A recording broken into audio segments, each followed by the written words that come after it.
Hello, it is Lexi. Following on from my most popular video on my channel, my focaccia with over 10,000 views. Today we are going to do 2 recipes for sweet focaccias. The first has all the flavors of an Easter bun with cinnamon and raisins and is topped with a vanilla icing and flaked almonds.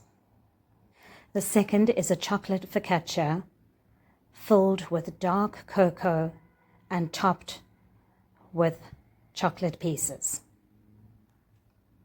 I will link below my recipe to my savory focaccia.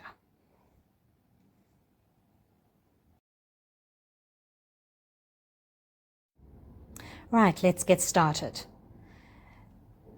Add 1 sachet of instant yeast, and to that we're going to add 2 cups of water, 3 tablespoons of olive oil. The ingredients is pretty simple, and so is the recipe. In all, it takes about 2.5 hours to make the focaccia from beginning to end with all the resting periods. There is minimal work, but quite a few resting periods in between. I've added only 1 teaspoon of salt. I would usually add 2, but as we're doing a sweet focaccia, I just added 1 and 2 teaspoons of sugar. I'm now incorporating the flour, which is 4 cups of strong bread flour, so 12 to 13 grams of protein. I mix in first half of the flour, and then I added 2 tablespoons of dark cocoa. I just find it mixes in better if I add it in this way.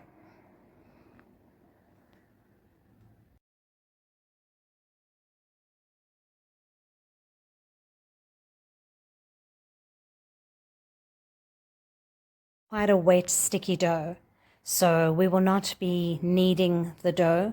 We will be doing stretch and folds. So cover up, and this will be our first resting period. And onto our second dough for our cinnamon focaccia. Exactly the same process. The only thing we're changing up here is that we're not using cocoa. We're going to be adding cinnamon and a few raisins. I will detail in full all the ingredients, measurements, and resting periods in the description box below.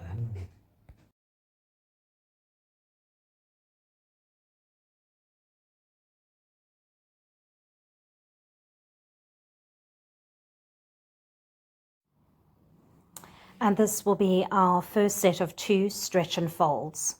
As the dough is pretty sticky, just wet your fingers. Just be careful not to carry any water into the dough. So just wet them and give them a little shake off. And then we are going to just pull the dough up towards you and just let it fall, and rotate the bowl as you do that. I do it about 6 to 8 times to just make sure that I've got hold of each part of the dough and give it a good stretch and a fold. Wet your fingers if you need to, if it's starting to get a little bit sticky, and stretch and fold. These stretch and folds is what's going to give the lovely light texture, the soft fluffy texture inside, and those holes that you see in a focaccia.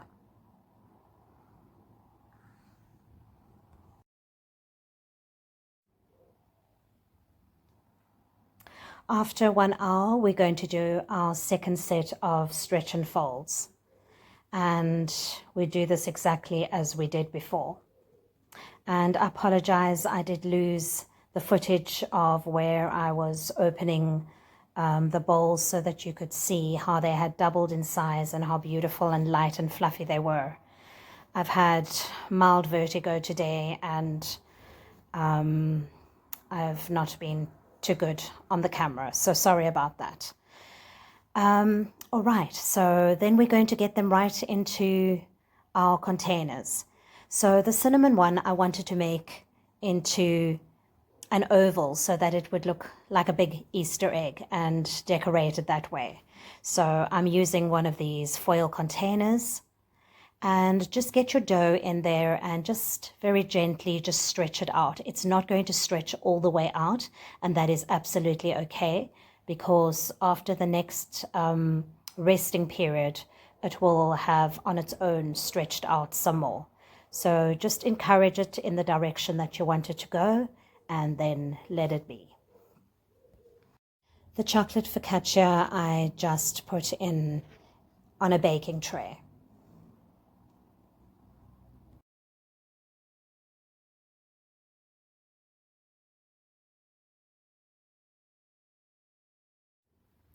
And now comes the fun part, the dimpling and the decorating.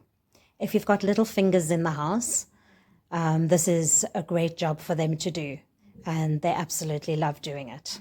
But if you're an adult, you're also allowed to love doing it, and definitely my favorite part of making focaccia. So once again, be very, very generous with the olive oil and just rub it in nicely.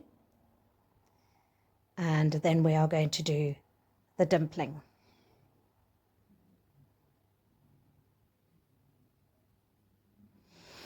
I wish you could smell the flavors that are coming out of this dough as I'm doing the dimpling.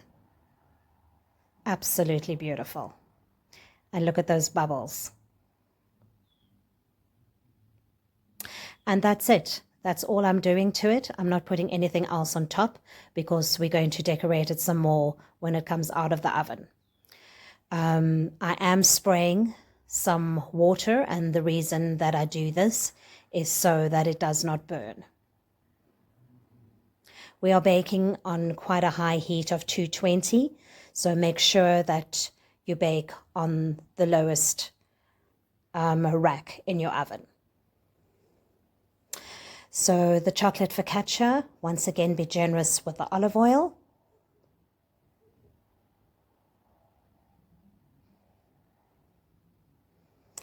Get it rubbed in everywhere, and then let's do the dimpling. And as you do the dimpling, you can just encourage the dough to go out in the area that still needs to be filled, and it will very, very easily do that for you. And once again, the smell from this dough as well was absolutely amazing. The dark cocoa that I used was so, so strong that I could smell it as I was doing the dimpling. So we're spraying our water on, and then we are going to add some chocolate onto this dough before we put it in the oven. And I'm using the Aero dark chocolate.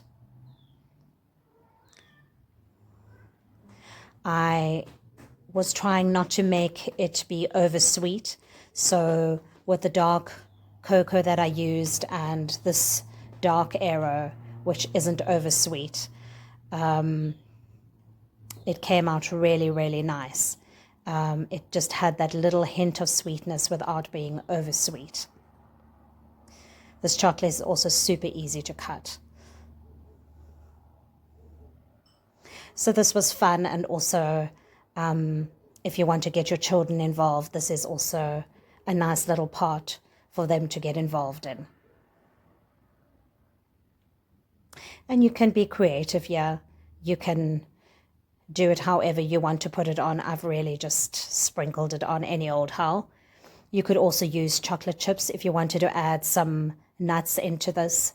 That would also be nice. Some hazelnuts would have been absolutely divine with this.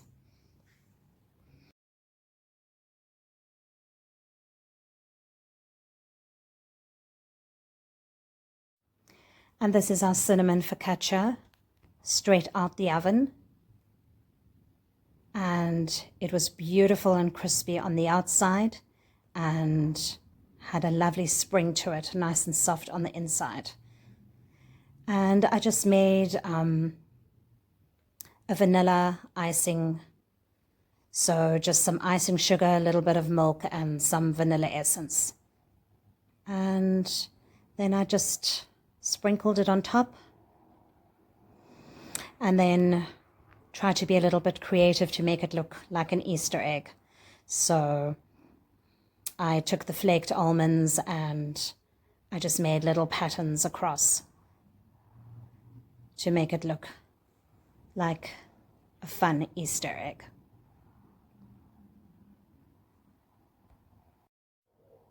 And our chocolate focaccia came out of the oven looking and smelling delicious. I didn't do anything more to it, but if you want to, you could add some runny Nutella on top and some crushed hazelnuts. That would have been absolutely delicious.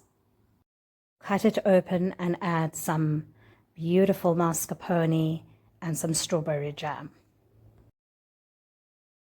So if you have already tried my previous focaccia recipe, I hope you will give these a try as well, as they came out absolutely fantastic.